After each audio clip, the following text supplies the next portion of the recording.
¿Cómo les va, queridos amigos ensobrados y ensobradas, caídos en desgracia?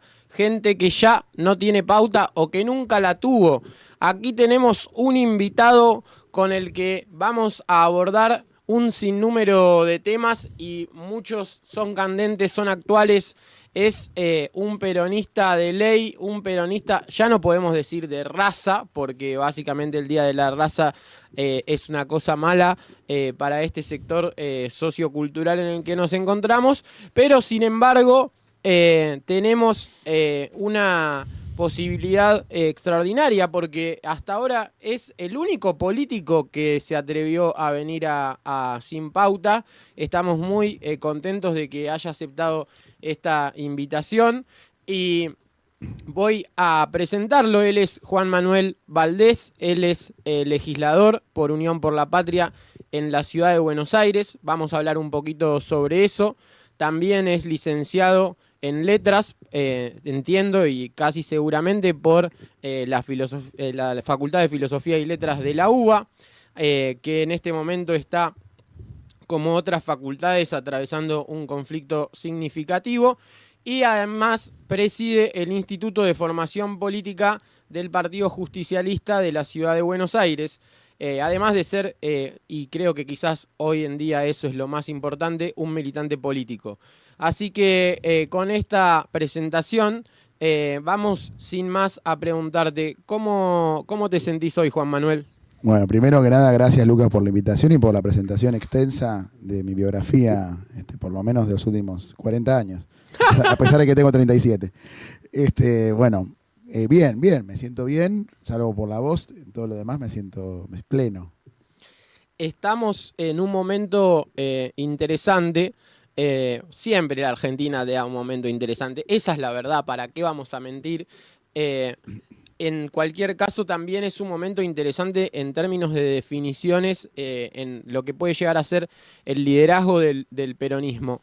¿Cómo ves al peronismo en esta etapa post-Milei y cómo ves la interna que está sucediéndose en este momento en el peronismo?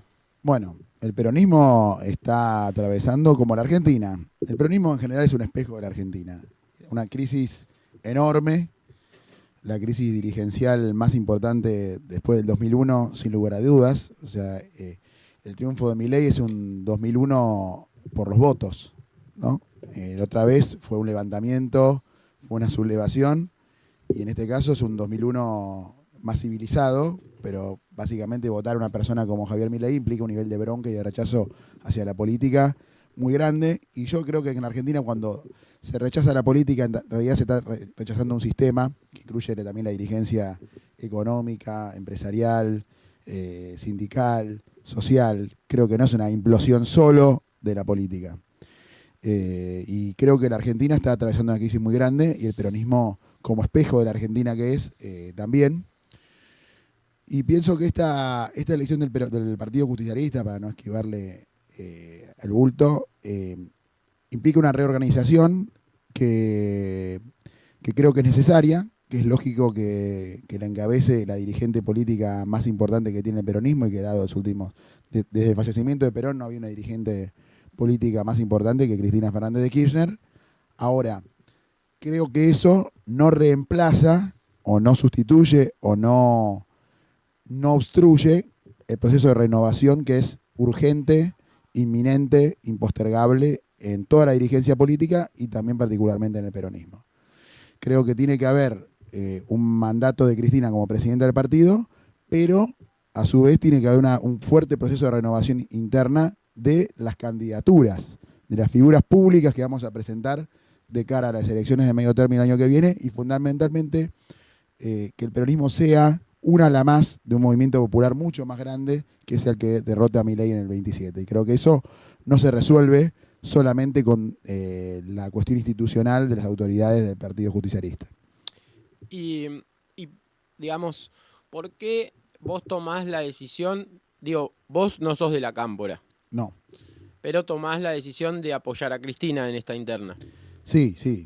Creo que si vos ves la lista de los dirigentes que acompañan a Cristina, te vas a dar cuenta que excede bastante a la Cámpora, ¿no? Sí, yo nunca participé de la cámpora, no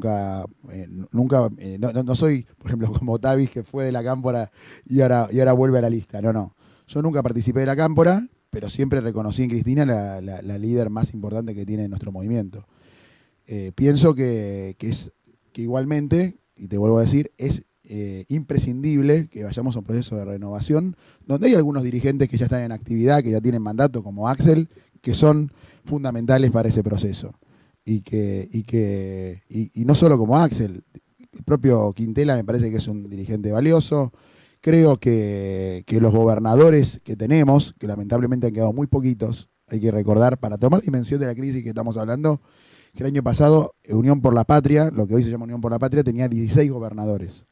Y hoy quedan 5 que están votando de una manera lógica con ser la oposición, ¿no? Una manera coherente en el Congreso. Solo 5 gobernadores actualmente bancan los trapos contra Milei, para decirlo así. ¿Qué provincias serían esas? Y bueno, La Rioja, La Pampa, La provincia de la Buenos provincia Aires. de Buenos Aires, la Tierra del Fuego y Formosa. Ahí va. Y después el resto están teniendo actitudes por lo menos conciliadoras con las políticas de Milei. A mí no me importa la adhesión o no a la personalidad de Milei, pero la ley bases, el veto a las universidades, el veto a los jubilados, fueron acompañadas en gran medida por el resto de las provincias de la Argentina. Claro. Sí, o sea, hay un argumento interesante que plantea Cristina que tiene que ver con el hecho de, bueno, ella dice yo me presento en la elección porque en definitiva también los gobernadores están atados a las situaciones de sus provincias. Y por otro lado también, bueno, creo que dentro de todos los casos que digamos, representan estas posiciones conciliadoras con el gobierno de La Libertad Avanza, está, por ejemplo, el caso más llamativo de Tucumán, ¿no? Uh-huh. Bueno, Tucumán ya en febrero se fue el bloque de los diputados y senadores tucumanos del interbloque del peronismo de Unión por la Patria y decidieron acompañar a Javier Milei, o por lo menos acompañar las leyes, ¿no? De todas maneras, más allá de hablar de casos particulares, estamos hablando de una fragmentación de la política en la Argentina muy grave.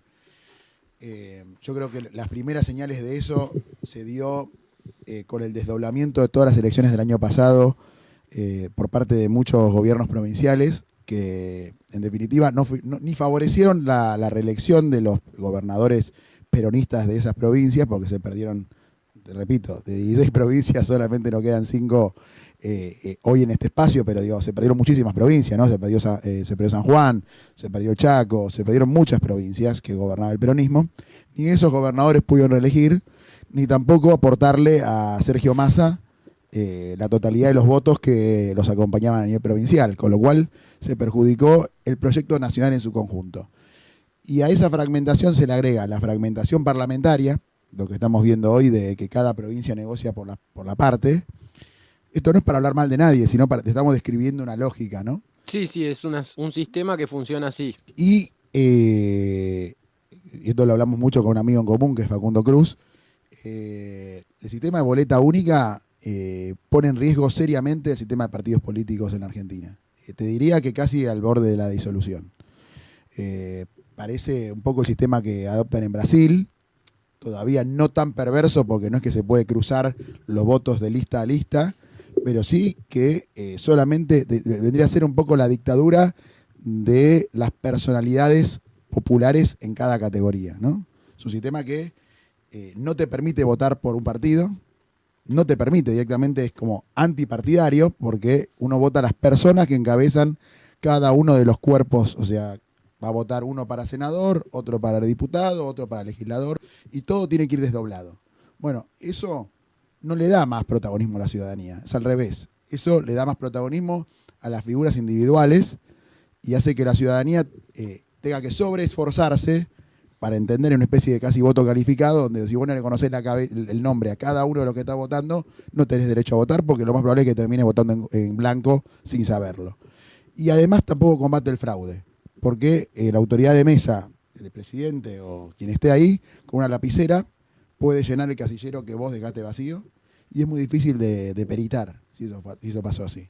Entonces, la verdad que estamos en un momento crítico para todos quienes hacemos política en Argentina, para todos los militantes de la Argentina, porque un monigote como Javier Milei expresa ese enojo y ese hartazgo, no solamente por lo que hace el gobierno, sino porque la mayoría de la ciudadanía que está acompañando ese proceso. Voy a hacer una pequeña pausa para pasarte el mate. Bueno, ruido de mate, diría. Ruido de mate y me estoy aclimatando porque lleva un tiempo de salir del raíz de tiqui, tiqui, tiqui, hasta que uno llega y dice, bueno, a ver, estamos acá. Y voy a preguntarte algo que me parece importante, que es, yo, obviamente, siempre con mucha modestia, bueno, a veces, obviamente, entre amigos uno carga, se ríe y todo, pero digamos, cuando uno... de fútbol no empecemos porque yo soy de River. Y yo soy de River también. Bueno, estamos juntos. En eso estamos juntos. En el mal humor y en la tristeza. En eso estamos juntos. No, pero digo, a ver, nosotros podemos ir viendo que el peronismo en su momento, con Alberto Fernández en el 2019, enfrentó a Macri y le dio la victoria al Frente de Todos en ese momento. Y ahora, vos decías recién, tenemos que renovar, lo cual a mí me parece que, digamos, yo nunca fui peronista ni lo voy a hacer, pero me parece muy interesante la idea de que haya una renovación. El tema de si es con Cristina o no, no es un tema mío, ¿no? Digamos, y como consultor, siempre me interesa aportar a quien sea, que pague los servicios, por supuesto. Y en ese sentido, digamos, cuando te escucho, digo, bueno, ¿qué pasa? O sea, si se juntan, se renuevan, todo bien, esta interna los fortalece, que es una posibilidad, gana Cristina, van con todo lo que vos me decís, Juan Manuel. Ahora, después, otra vez solamente para ganarle a alguien, ¿y qué va a pasar en ese gobierno? No, sin lugar a dudas que el procedimiento no puede ser el mismo, porque además ya hubo 3 alianzas que fallaron en ese sentido, porque la alianza, por lo menos desde yo que soy un millennial viejo, o sea, de la generación millennial, de los nacidos antes de los 90, de los 87. Yo también estoy ahí, yo soy del 88. All millennial seríamos, como si fuéramos un whisky. Yo vi la alianza del 99 y fue una alianza que se hizo bien para ganarle a otro, ¿no? Un sector del peronismo de izquierda con un sector conservador del radicalismo. Un monstruo de pies de águila y cabeza de serpiente, digamos. La segunda alianza fue la de Macri, que ahí parecía más coherente porque eran todos antiperonistas. Y fracasó igual como gobierno. Y la tercera creo que fue la del Frente de Todos, donde había un Frente de Todos, pero un gobierno de nadie. Porque nadie defendía las políticas del gobierno, porque nadie festejaba los goles del gobierno, ¿viste? Era como un jugador que la hinchada no lo quiere. Entonces hacía goles por ahí y la gente estaba cantando otra canción o silbaban igual. Y pienso que eso claramente fastidió mucho a nuestra base electoral. Enojó mucho y creo que tenemos que cambiar la metodología. En este caso, yo creo que se va a resolver de la mejor manera posible la cuestión del partido, pero siento que la discusión importante, en definitiva, es la electoral con la sociedad. El partido... Perón decía que era un vestido de novia, porque decía que se usaba para la fiesta y después se guardaba, ¿no? Pero para el día de las elecciones vendría a ser. Pero creo que el problema es recomponer la relación con la sociedad. La interna van a votar los afiliados. Y dentro de los afiliados los veo que estén interesados en ir a votar. No es ni obligatoria, ni tampoco es abierta. Entonces me parece que el 2025 tenemos que lograr revalidar la legitimidad social que el peronismo está siendo cuestionado, con una expresión parlamentaria que sea coherente, para construir un liderazgo del 27, que es donde podemos llegar a ganarle a Milei, pero no amontonando dirigentes ni resolviendo. Y creo que Cristina, de alguna manera, con su candidatura a título personal, está expresando una autocrítica de lo que pasó en 2019. Porque ella terminó poniendo de candidato a otra persona que no era ella. Y esperando que esa otra persona gobernara de determinada manera que claramente no gobernó. Yo en esto no estoy criticándolo, simplemente diciendo claramente hubo un problema entre la expectativa y la realidad, y un problema entre la expectativa de Cristina y lo que efectivamente pasó en ese gobierno. Entonces creo que está encarnando ella un lugar que para ella no es el más importante de su carrera. Claramente es una persona que ya pasó por los lugares más importantes de su vida política y que le está dando al peronismo los años posteriores a eso, ¿no? Al Partido Justicialista, que fue una herramienta que ella nunca habitó, sino que lo está haciendo porque ve que hay una crisis identitaria muy grande. Y entonces creo que ella le va a aportar densidad al partido que otros dirigentes no tienen. Es la única dirigente que representa algo de cara a la sociedad. El resto, por motivos diversos, está en proceso de conformación, en proceso de inicio de su carrera política, pero claramente cuando uno les consulta en la sociedad, vos que sos consultor, ¿quién representa algo? La única dirigente peronista que representa algo es Cristina. Bueno, de hecho hoy una persona que sabe mucho de esto que estamos hablando, Juan Courel, subió medio como una suerte de teaser, digamos una captura de un estudio que estaban haciendo mostrando cómo nuevamente se empieza a revalorizar la figura de Cristina y empieza a cambiar la curva de los últimos meses sobre su imagen, lo cual es un dato, porque la quieren muchos jubilar. Digo, no me refiero a la interna del peronismo, digamos, muchos antiperonistas plantean la idea de que chau Cristina, no sé qué, pero bueno, siempre que están en el gobierno pasa algo y Cristina vuelve a ser reconsiderada. No, y aparte es como magnética, ¿no? Vos ves los programas de televisión y los programas más antikirchneristas son los que más exacerban la agenda cristinocéntrica, ¿no? Lo escuchás a la Nación Más. No pueden dejar de nombrar a Cristina un solo programa. Entonces, la obsesión con Cristina incluso es más del sector antiperonista que de los propios compañeros. La cosa de estar permanentemente viendo qué hace ella y casi no soportando no opinar sobre lo que haga Cristina, es de los majules de la vida. Yo tengo la fantasía como ex comunista que añora el comunismo. Eso es raro para un millennial, porque nacimos vos en 88, o sea, tuviste un año de comunista activo y el resto todo de comunista nostálgico. Mi nono más querido, porque el otro no lo llegué ni siquiera a conocer, aunque también lo quería y era peronista, pero lo quiero por el recuerdo de lo que significó. Mi nono más activo en mi vida, que más presente estuvo, era comunista, y entonces yo de chico crecí con toda una biblioteca de la pequeña biblioteca marxista-leninista y las obras completas de Editorial Anteo.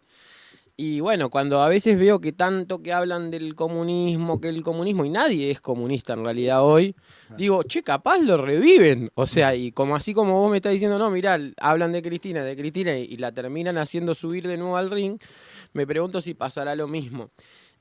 Fuera del tema de Cristina, vos estás hablando últimamente de tenemos que volver a ser el partido de la producción y el conocimiento. Esto me parece interesante porque esto es a lo que me refiero cuando digo, bueno, ok, ustedes quieren que no esté más Milei, pero ¿hacia dónde vamos y en qué mundo, cómo se inserta la Argentina en el mundo actual, más allá de las rencillas internas que tiene el país y que obviamente serán, digamos, resueltas democráticamente, esperemos? Bueno, sí, yo digo eso porque, mira, no es una idea mía original, se la leí, mejor dicho, a Juan Gabriel Tocatlián, donde él dice, las experiencias populares del siglo XXI son solamente posibles en la medida en que enlacen lo que hoy son el principal activo económico, que son las ideas, porque en definitiva, ¿qué es un algoritmo? ¿O qué es un software, un sistema de inteligencia artificial? Son ideas, al final del día es gente formada, y en la capacidad asociativa de esas ideas de producir valor económico. Eso encadenado en una cadena productiva, porque en definitiva después hay alguien que empuja alguna máquina o algo, ¿no? Porque en la pandemia finalmente se demostró que cuando las fábricas están vacías, cae la producción, cae la economía. No es verdad que el capital se reproduce solo. Entonces hay que enlazar esos dos mundos, el mundo de las ideas, del conocimiento, con la cadena productiva de la Argentina. ¿Cuál es la cadena productiva de la Argentina? El agro, podríamos decir la bioeconomía, como se dice de una manera un poco más pretenciosa, ¿no? La bioeconomía, la energía, la minería, y todo eso enlazado con, bueno, la economía del conocimiento, que en realidad es esto que te digo, el software. Y eso en la Argentina no tiene raíces, en el sistema universitario. ¿Por qué es tan anti-Argentina lo que hace Milei en definitiva? Porque cuando vos atacás las universidades, atacás la semilla de la Argentina, de donde puede llegar a crecer de alguna manera la producción y aflorar algo de riqueza en nuestro país, es gracias a los profesionales que se forman en la Argentina. Charly García, que hoy cumple años, hacía un chiste, hace poco vi una entrevista vieja que daba Badía enojado, puteando a la Argentina y decía, los mejores argentinos te tienen que ir de la Argentina. Lo mejor, el problema de la Argentina son los argentinos, porque entonces, y vos te fijás, y tenemos 5 premios Nobel en Argentina, los 5 salieron de la universidad pública. Tenemos escritores, el mejor escritor del siglo XX los generó Argentina. Tenemos empresas, Mercado Libre, con quien supuestamente estamos todos peleados, lo odiamos a Galperín, es una multinacional que en los países de la región donde compite es líder. En México, por ejemplo, estuve hace poquito en México, le gana a Amazon y a eBay compitiendo mano a mano con ellos. Y es una empresa que surgió de técnicos argentinos formados en la Universidad Argentina y con una ley de promoción del software de un gobierno peronista, que fue la ley del software de Néstor Kirchner. Así que esta cosa tan acomplejada que tenemos, el propio Milei nos quiere hacer claudicar y sentirnos casi avergonzados del país en el que nacimos, bueno, se tiene que revertir y creo que solo el peronismo puede encarnar eso. ¿Qué pasa en la ciudad? Te voy a decir algo que pienso yo, a ver cómo lo ves. Primero, bueno, cuando yo militaba en el trotskismo, voy a hacer como muchas referencias a eso porque creo que Nos conocimos así. Pueden ser así como parte de nuestro reconocimiento. Bueno, decíamos fuera Ibarra por el tema de Cromañón, qué sé yo, algunos nos decían no, esto fue funcional al macrismo. Después la realidad es que más allá de si eso fue cierto o no, que fue funcional al macrismo. La realidad es que, digamos, el peronismo en la ciudad se dividió y eso fue lo que hizo que perdieran. No se le puede echar la culpa a eso, pero más allá de eso... Vos decís que el trotskismo no tuvo nada que ver. Y no, o sea, es un tema del peronismo que se dividió. Desafortunadamente para el trotskismo no tuvo nada que ver. Exactamente, bueno, claro, no... por intrascendencia, no por... Exacto, por intrascendencia, pero es un elemento significativo a considerar la realidad, ¿no? La intrascendencia del trotskismo le impidió en ese momento definir el tema. Lo que lo definió, creo yo, fue la división en el peronismo entre Tellerman y Filmus. Uh-huh. Y después... a lo largo del tiempo, o sea, uno va viendo cómo hay una cierta incapacidad para proponer una alternativa real en la ciudad de Buenos Aires. O sea, al menos esa es la percepción que yo tengo, lo cual creo que para todos los ciudadanos de la ciudad de Buenos Aires sería interesante que haya dos alternativas, digamos. Bueno, ahora está surgiendo también la alternativa de La Libertad Avanza en la ciudad y todo eso, pero digamos que tiene bastante confluencia con lo que es la agenda del macrismo, o el macrismo tiene una confluencia con la agenda de La Libertad Avanza. ¿Cómo se soluciona esto para que el peronismo pueda ser una alternativa en la ciudad de Buenos Aires? Bueno, va a ser larga la respuesta porque tiraste varias puntas, ¿no? Pero... Yo te diría, primera definición, que creo que La Libertad Avanza es un macrismo sin psicoanálisis, sin frenos inhibitorios, ¿no? Absolutamente desembosado, sin inconsciente, donde dicen todo lo que les hubiera gustado decir al macrismo. Entonces, de hecho, la crítica que le hacen a Macri es que fue demasiado democrático para lo que a ellos les gustaría de ejercicio del poder, ¿no? Entonces, hoy el macrismo está en una crisis muy importante a nivel nacional y a nivel de la ciudad. Estamos ante el último gobierno macrista, te diría yo. Jorge Macri vendría a ser como, viste, los emperadores romanos que cuando empezaban a poner a los primos era porque estaba todo mal. Todo se pudría. La palabra nepotismo viene también de esa descomposición, ¿no?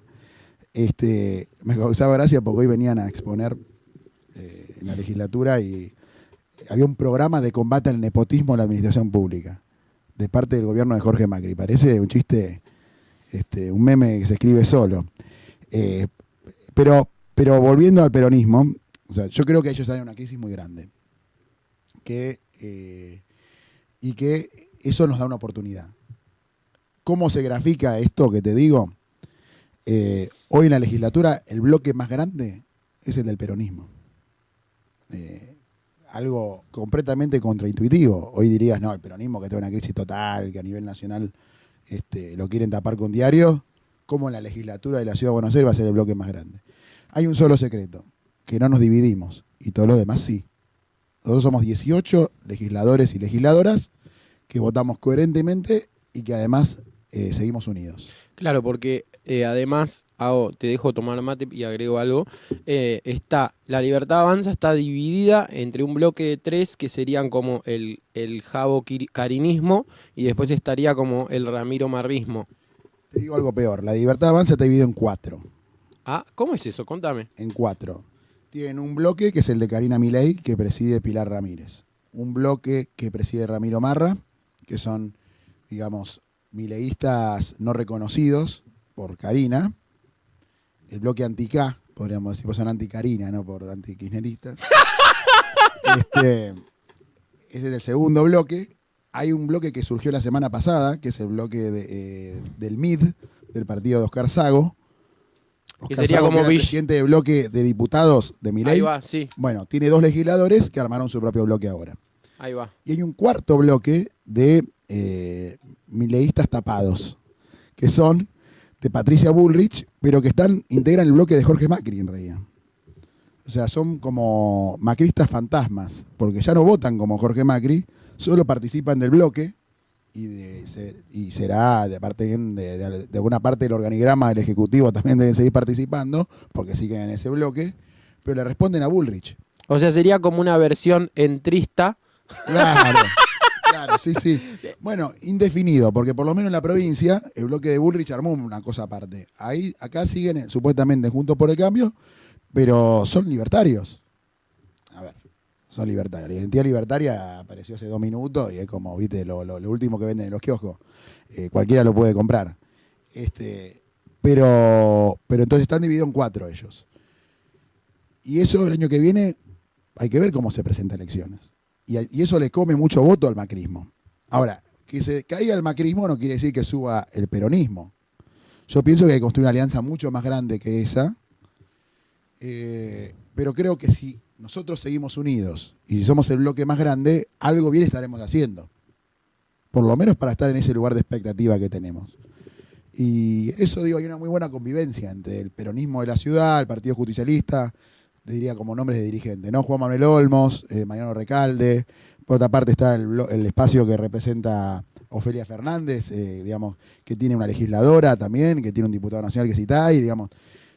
Tenemos una cierta armonía que nos permite estar unidos y tener la expectativa y tener candidatos que tienen muy buena aceptación social, como Leandro Santoro, que ha hecho una gran elección. Cada vez que al peronismo le fue mal a nivel nacional, Santoro logró no solo salvar la ropa, sino sacar mucho más diputados de lo que teníamos. Porque yo te digo, cuando yo ingresé a la legislatura, no solo éramos el bloque más grande como ahora, estábamos divididos en 2.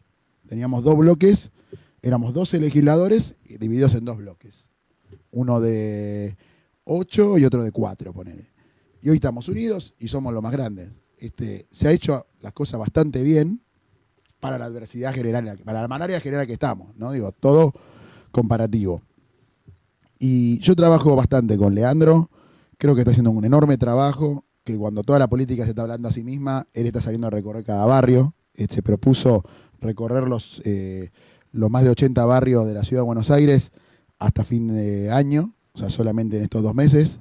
Santoro está haciendo un trabajo tremendo y eso para mí es una cuestión que hay que reconocerle, o sea, incluso no tomando una posición, yo veo, o sea, como hay muchos políticos que no se dan cuenta que no es que ahora todo es las redes, o sea, no es que todo es las redes, ni todo es el territorio o todo es el reunionismo. Para mí es un poco como lo que Santoro está haciendo, en el sentido de recuperar esa conexión, de plantear una conversación con los vecinos, algo que tal vez le faltó al peronismo en los últimos años y creo que ese tipo de políticos tienen un futuro en la Argentina. Si la Argentina, digamos, sigue teniendo este tipo de dirigentes, vamos a tener una mejor política. Y aparte, yo te digo una cosa, Leandro no viene del peronismo, yo lo conozco a él viniendo del radicalismo, y sigue manifestándose como radical, pero expresa claramente un ideario compatible con las ideas históricas del peronismo, expresa un puente entre distintas ideas y tradiciones políticas de la ciudad, y nos permite abrirnos también a la política de ir a buscar el centro. No quiero nombrar dirigentes, poco lugar dicen el centro. ¿Quién es? Y el centro de Corrientes y Callao. Porque la verdad es que creo que el año que viene hay que revalidar cartas en serie. Entonces yo te digo, no sé, Rodríguez Larreta, vos me vas a decir, bueno, pero perdió, lo mataron a palo hace un año. Entonces, bueno, todos los que sobrevivan el año que viene a la discusión electoral y no quieran seguir acompañando a Macri y a Milei, tendríamos que poder construir una alternativa con mecanismos internos de selección. Quiero decir, no una cuestión de juntarse entre dirigentes a sacar una foto, sino justamente revalidarse las urnas el año que viene y a partir de ahí construir una discusión interna para que haya una opción de centro-izquierda, que el peronismo sea parte, pero que sea una opción mucho más amplia, ¿no? Me parece que solo de esa manera se puede ganar la ciudad. Aparte de la ciudad tenemos otra dificultad, que es balotaje obligatorio.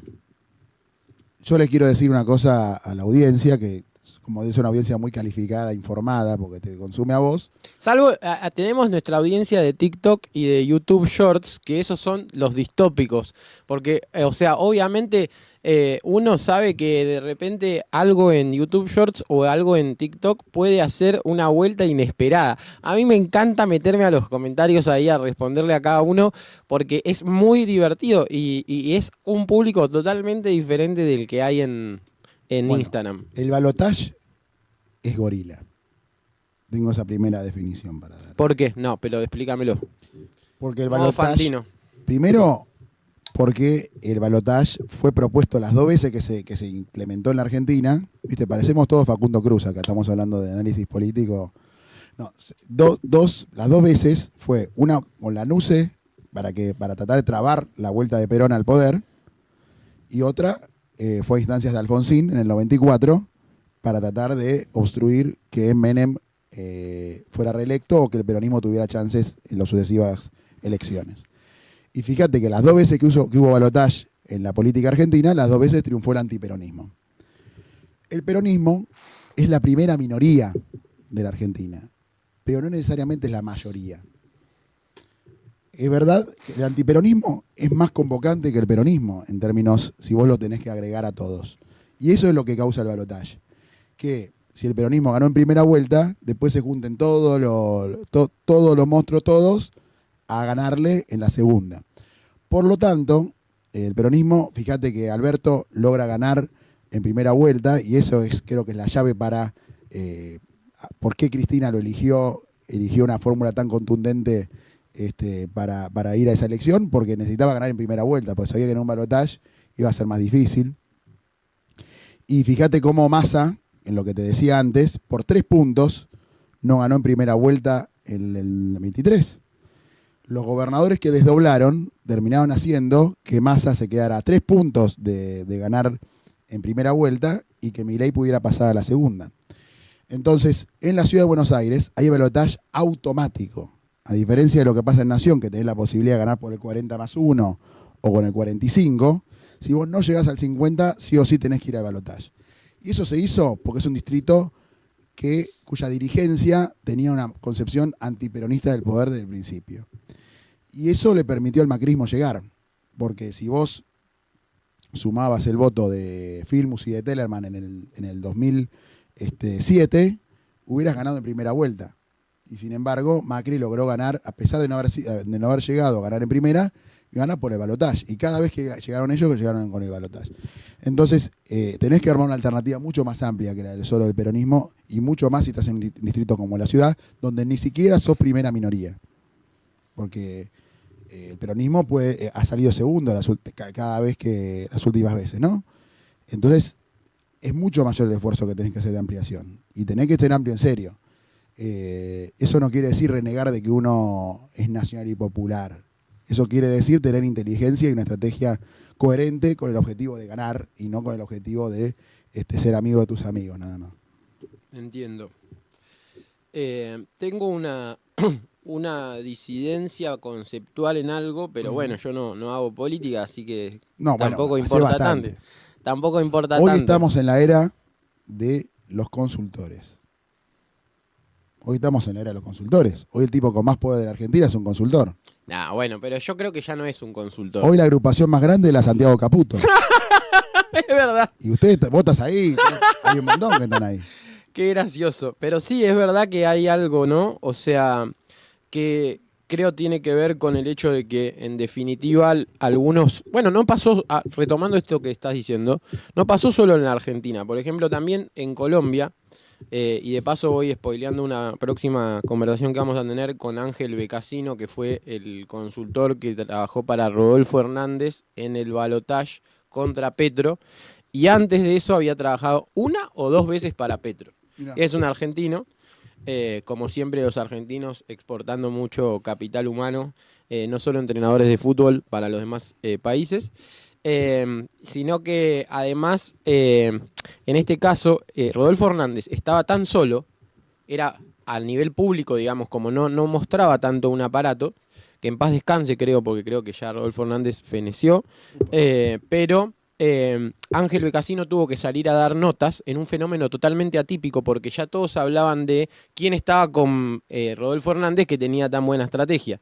En este caso ya pasamos a un otro plano donde hay un, para mí, ex consultor, digamos, no lo digo con desprecio ni nada, sino es ex consultor en el sentido de que vos ya tenés, como dijo Pablo Tauson acá, digamos, metida la mano en los ravioles del Estado, y eso ya es diferente, digamos, no es solo ser una fuente de consulta, estás operando, digamos, pasás a hacer política directamente, no ayudar a un político, digamos. Sí, pero con varios agravantes de eso, ¿no? Porque no pones la firma, por ejemplo. Primero eres asesor, no pones la firma en nada, o sea, resuelve sobre el patrimonio de cosas que él no se involucra penalmente. Hay que ver en la justicia si eso en un momento tiene algún problema, porque la ley de administración del Estado en general tiende a que los que terminan siempre engallolados, digamos, para usar un término, un fardo antiguo, son los directores, los subsecretarios, los secretarios y el jefe de gabinete, ¿no? Y él claramente diseñó todo un sistema para quedar excluido de ese circuito. Pero después se encarga de boquear por todos los medios que son todos de él. Entonces hay que ver cómo se interpreta eso. Porque este gobierno, yo te diría que es el gobierno más inmoral que yo haya visto en la historia de Argentina. No solo por las medidas, por el contenido de las medidas, sino por lo expurio de todo lo que, los objetivos que persigue. Detrás de cada resolución, de cada dirección, hay un beneficio económico, hay un curro. Es todo curro. Y eso en algún momento se va a caer el velo, ¿no? Esto de que ellos dicen no somos todos lo mismo. No, son mucho peores. Mucho peores. Porque gobierna un tipo que nunca dio la cara, porque además... Hasta Mauricio Macri lo dijo. Dijo como él no tenía, Marcos Peña no tenía el poder que tiene Santiago Caputo. Pero además es una versión yabranista del poder, lo de estos muchachos. ¿Cómo? Explícame esto. Viste que Chabrán decía, poder es impunidad. Alfredo Chabrán, el empresario famoso del menemismo. No sería como la definición de Juan Román Riquelme, que el poder es que te quieran, digamos. Sería lo contrario. Él decía, poder es impunidad y mi fuente de poder es que mi cara no se conoce. Entonces, por eso, después pasó lo de la foto de José Luis Cabezas. A él, esa foto, a Chabrán, le causa un enorme problema porque su nombre pasó a estar asociado a una imagen y el tipo no toleró eso y por eso terminaron mandando a matar a Cabezas y por eso el tipo termina después suicidándose. Bueno, ese anonimato te permite hacer muchas más cosas que dar la cara. Y vos fíjate que terminamos en un gobierno en el cual el presidente da la cara por el consultor, no el consultor por el presidente. El que tiene el poder es el que se esconde y el vocero del presidente el vocero del consultor termina siendo el propio presidente. Entonces, es descabellado por donde lo mires, pero bueno, son una agencia de lobby, no son un partido político. Y esto es una experiencia no solo nunca antes vista en la Argentina, en el mundo. Yo no conozco una cosa así. Estoy muy fanatizado de que lo traes esto a colación con un libro, porque obviamente ya se habló un montón y se gastó el tema del mago del Kremlin, por supuesto. Carlos Pañi lo popularizó, ¿no? Sí, pero más allá de eso, este autor, Giuliano de Empoli, también tiene otro libro que no sé si lo leíste, pero te lo mil recomiendo, que se llama Los Ingenieros del Caos. Y este es un libro donde va recopilando distintos casos, así en esta tónica de lo que vos planteás, como los consultores que finalmente parece que tienen hasta tanto o más poder que los políticos que están a la carga y que para mí ya no son exactamente consultores, digamos, sino que cuando pasan pasan a ser política, digamos. Y eso no está ni bien ni mal, pero simplemente es un hecho diferente. Y en ese sentido, Giuliano de Empoli, que es suizo, porque debe aburrirse en Suiza, entonces vino a Argentina. No, y aparte nos engaña a todos porque creemos que es italiano con ese nombre. Claro, porque bueno, como tienen esas 3 partes o 4 partes idiomáticas, bueno, pero él es suizo, y dice que no puede creer que su libro pasó, porque él se inspiró para el mago del Kremlin en un personaje real, pero le creó un personaje ficticio para hacerlo decir cosas que el personaje real no decía con otro nombre. Algunos juicios. ¿Cómo? O esquivar algunos juicios. Esquivar algunos juicios o la pena capital, no sabemos qué estaba esquivando. Pero en realidad él no conoce Rusia, digamos, porque fue 3, 4 veces. Pero era un personaje, él fue asesor de Matteo Renzi y le servía para eso, para hablar de cosas. Y después, este personaje que está inspirado en algo de la realidad, se transforma de nuevo en algo de la realidad. Y eso es lo que le produce una enorme sorpresa al tipo, porque dice, ahora hay alguien que se inspiró en Argentina en mi personaje y pasa de la realidad a la ficción a la realidad de nuevo. Bueno, eso es una idea que está en el corazón de la ficción de Borges, que la ficción crea la realidad y no la realidad la ficción. Eso está en el tema del traidor y del héroe, donde él dice que la realidad termina imitando la ficción, es algo monstruoso en un punto, pero termina sucediendo. Hay un gran ensayista argentino que lo recomiendo, se llama Carlos Gamerro, que tiene un libro sobre esta idea de cómo la literatura argentina va creando la historia argentina, que se llama Facundo Martín Fierro, el ensayo. Y es todo un recorrido por la historia argentina, pero narrada desde los escritores que la fueron prefigurando. Ahí va, interesante. Sí, es un librazo, lo recomiendo mucho. En esta línea de no ser tan quemado con el tema de la política, tendría que leer a Borges un poco porque creo que solo leí las cosas que nos mandaban en el secundario. Y a propósito de esto, quiero que me cuentes cómo fue que llegaste a la política. Porque yo, para decir la verdad, aunque estudiamos cerca, no me acuerdo de vos cuando estábamos en la secundaria. Me acuerdo ya después, en reuniones de gente que egresó. O sea, no me acuerdo de qué hacías en ese momento. ¿Cómo fue que decidiste? Porque también, voy a agregar esto, ser peronista en esa época era complicado, porque era la época del posmenemismo, digamos. Mira, yo tenía muchas inquietudes políticas porque en mi casa siempre se habló de política. Mi viejo tuvo toda una militancia y una trayectoria, todavía la tiene, digamos. Es actualmente diputado. Exactamente, pero bueno, yo cuando nací ya él era una persona destacada, ya era presidente del Partido Justicialista de la ciudad, por ejemplo. Y entonces, bueno, fui escuchando mucho de política, aprendiendo, no sé, en actos con Antonio Cafiero, cuando yo era pibe. Conocí a Néstor y a Cristina cuando Néstor era gobernador de Santa Cruz. Vinieron a comer a mi casa, me acuerdo, Néstor, Cristina y Alberto Fernández, o sea, 3 presidentes en una noche, que en ese momento no lo habían sido todavía. Me acuerdo que teníamos una ovejero alemán que ladraba como una loca. Y mi vieja tuvo que correr a sacársela a Néstor porque la perra se había abalanzado. Y era una perra que nos hacía quedar mal con todas las visitas. Renata se llamaba. Bueno, y eso fue en el año 95, 96. Entonces, bueno, siempre en mi casa se habló mucho de política y muchos protagonistas de la vida política. Tuve trato familiar con ellos, ¿no?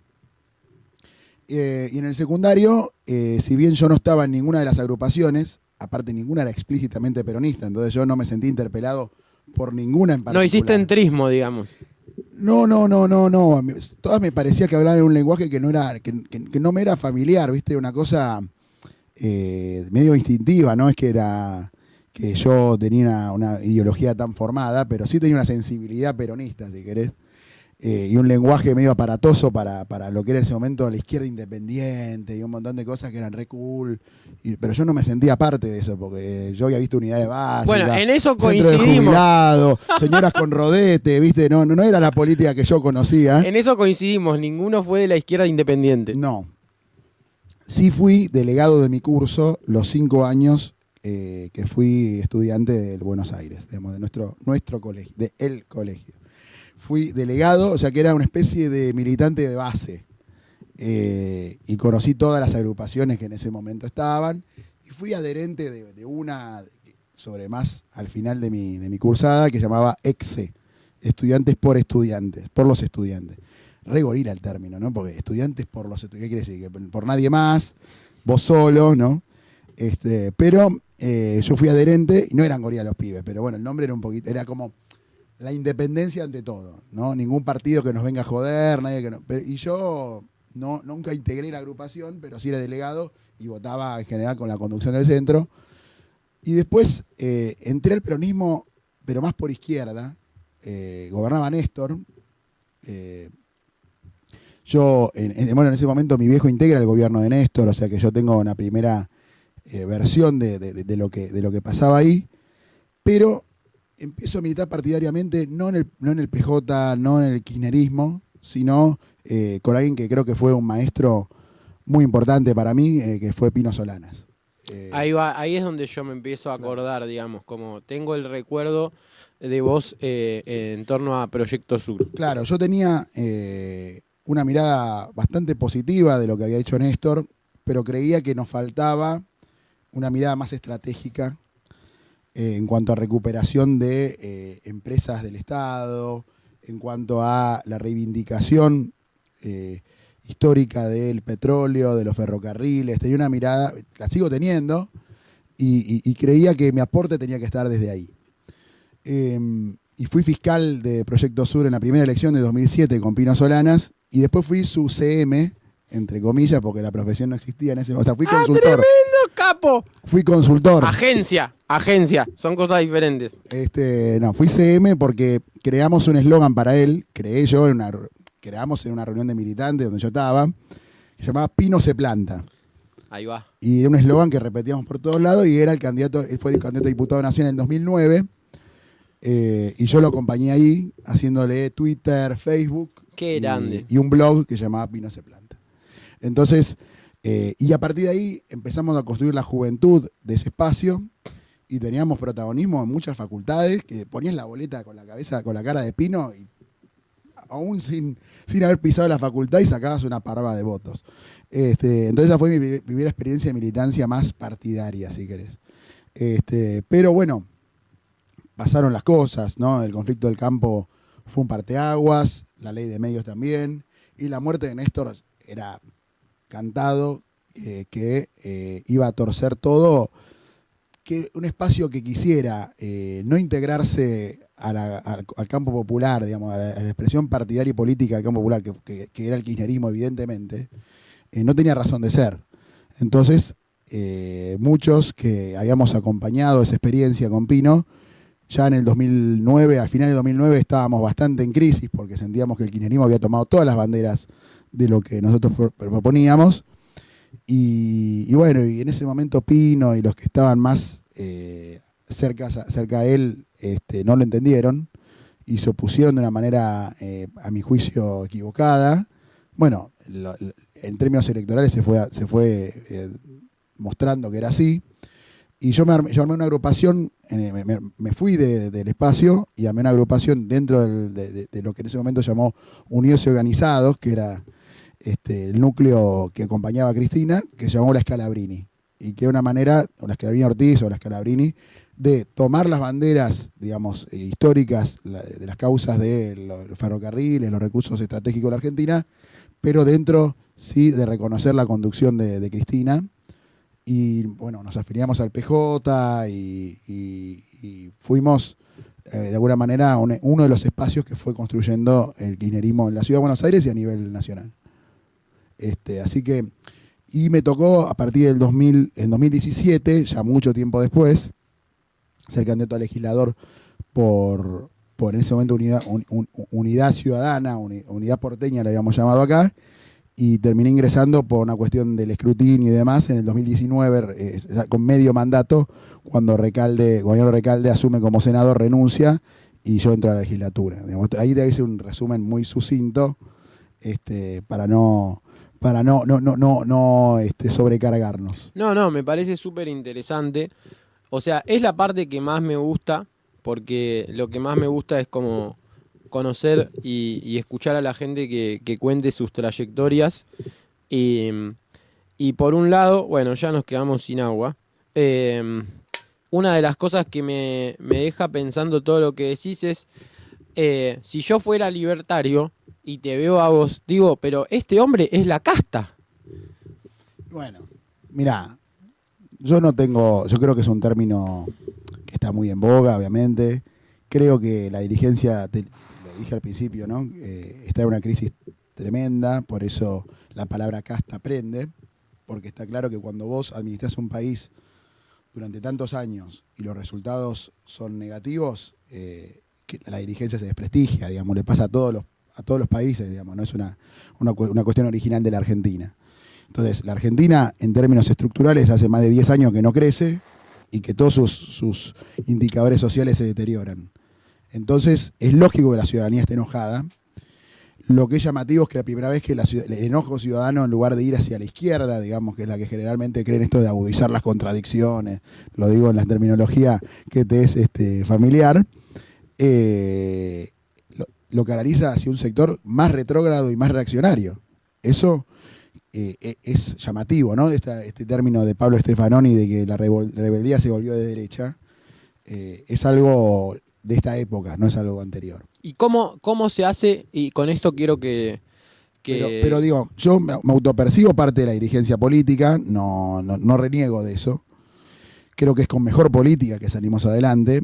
Me parece que lo de Milei es una farsa lamentable, donde no va a haber nunca pan, entonces siempre va a haber circo, y en algún momento ese circo va a agotar a la sociedad.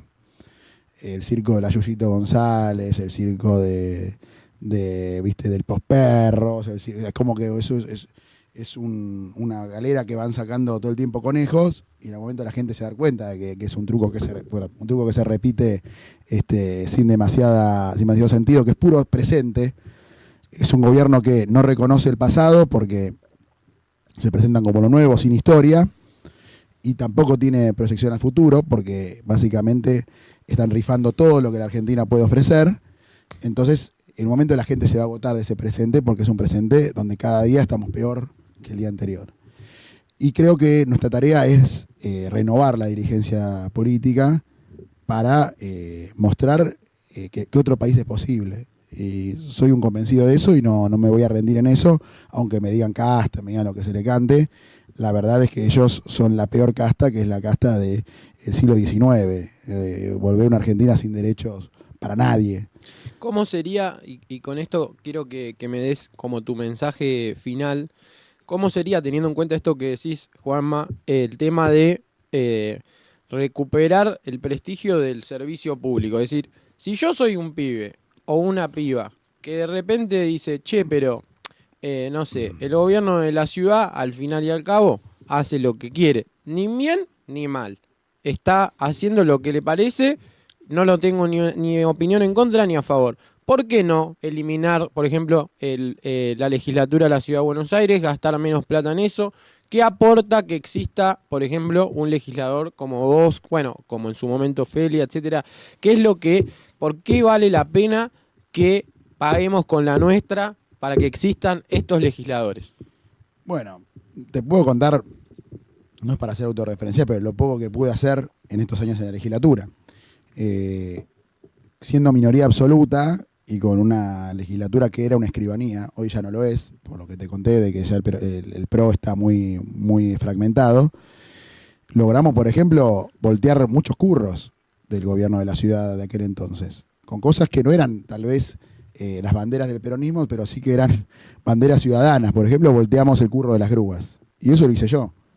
Lo hice yo, obviamente con otras voluntades, porque necesitas 31 votos para que algo se apruebe. Pero logramos juntar la mayoría para cortar ese curro. Logramos derogar en su momento el impuesto a la tarjeta de crédito. Logramos ahora, por ejemplo, obligar a que el Estado sea accesible para las personas con discapacidad y tengan capacitación obligatoria todos los agentes de administración pública para saber lo que es el lenguaje de señas, saber lo que es el braille, eso hemos construido y creado la Comisión de Discapacidad en la legislatura, que no existía, un lugar donde fueran escuchadas las personas con discapacidad. Si se cerrara la legislatura, no habría un lugar donde expresar ninguna de estas cosas, no habría, iríamos a un gobierno, a un unicato, que es la tiranía que nos proponen los Elon Musk, ¿no? O sea, que los iluminados, viste, como todas estas novelas distópicas, unos iluminados que son los súper ricos, decidan todo en sus propias aplicaciones y no haya un lugar donde la ciudadanía pueda expresarse. Y te quieren confundir el concepto de ciudadanía, que es un concepto colectivo, con la idea de que vos individualmente con el like o con el me gusta o el no me gusta puedas gobernar. La verdad que eso no es verdad, porque termina siendo un espectador de lo que deciden los superpoderosos. Bueno, yo creo que la política tiene sentido en base a que sigue siendo el único lugar donde se puede organizar y se pueden expresar los ciudadanos de a pie, los que no tienen el poder ni el patrimonio de los Musk, de los Zuckerberg, de todos los ídolos de Milei, que termina siendo una especie de fantoche y de títere de todo eso. Muchísimas gracias, Juan Manuel, por venir y realmente te agradezco porque creo que trajiste claridad sobre cosas que estaría bueno que podamos discutir más, así que tomamos esta presencia tuya también como una invitación a que sugieran otros políticos o políticas que les gustaría que vengan y ahora se quedan con FMI, que es una filosofía muy interesante y nos vamos ahora al corte. Gracias y likeen y sobre todo puteen, que eso es lo que más va a hacer que nos visibilice el algoritmo.